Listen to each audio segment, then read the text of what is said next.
Joining us now, Congressman Randy Fine, a Republican from Florida. Congressman, good to have you with us. So you were a yes vote today. I know the president has got to be frustrated with all of this. I personally would have loved to have seen this released early on in the administration because, again, this is all about the Democrats. This has nothing to do with President Trump, Congressman.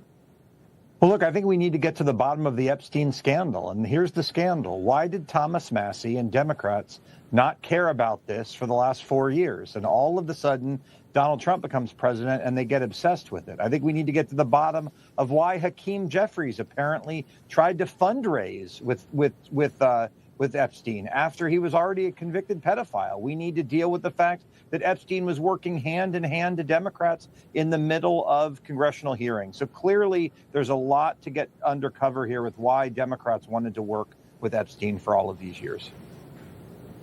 No doubt about it. I know Speaker Mike Johnson calling the vote today a, quote, political show vote. Is that true? Is it just for political show? It's absolutely true. Look, a lot of the things that are coming out about Epstein would never have come out if it was just for this bill. So, for example, all of the materials that we're getting from the estate, which is where we're getting a lot of this new information, that's not part of this discharge petition. That is because the House, under the Speaker's leadership, under Chair Comer's leadership, are getting information out of the Epstein estate. The bill, as written, is just a disaster, but I think it's important to really focus on the scandal here. Epstein went to prison a long time ago. Why did Democrats not care in 2021, in 2022, in 2023, in 2024? Why did Thomas Massie not care? Why did Marjorie Taylor Greene not care? Why is it that they're obsessed now? And I think it's probably to cover up their relationships with Epstein. Again, we've learned that Hakeem Jeffries had a relationship with Epstein. We've learned about Democrats working with Epstein. And I think they're trying to distract from their covering for a pedophile for all those years. Congressman, I want to switch gears for just a moment. I happen to be an evangelical believer. I'm also a ferocious supporter of the nation of Israel. And I am very concerned about what I'm seeing among people who claim to be conservative, and yet, at least it seems to me, they're nothing more than anti-Semites and Jew haters. And I don't know about you, there cannot be any place for those kinds of people within the Republican Party.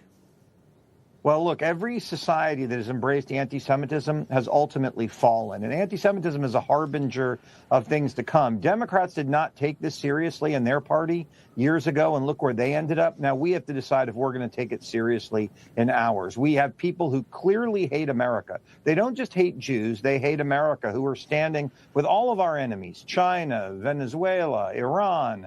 And they say, no, it's just about Israel, it's just about Jews. It's not.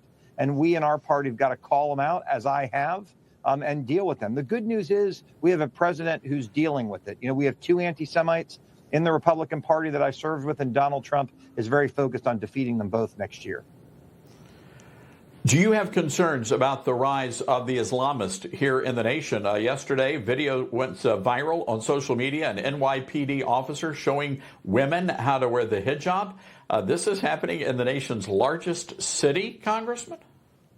Well, I'm very concerned. Look, New York elected a Muslim terrorist socialist as its mayor. We all have reason to be worried. We have people who are coming to our country who hate it and who want to conquer it. And we see this in the mayor of Dearborn, who told Christians they weren't welcome there. We see it in Muslims who do not believe they should have to follow noise ordinances so they can play their call to prayer at 3:30 in the morning. We see it in their open statements from their mosques about what their goal is to conquer the United States. I'm very proud of the governor of Texas for standing up and saying that the nation's largest Muslim civil rights group is nothing more than a terrorist organization, and he's taking them on, and I think it's great.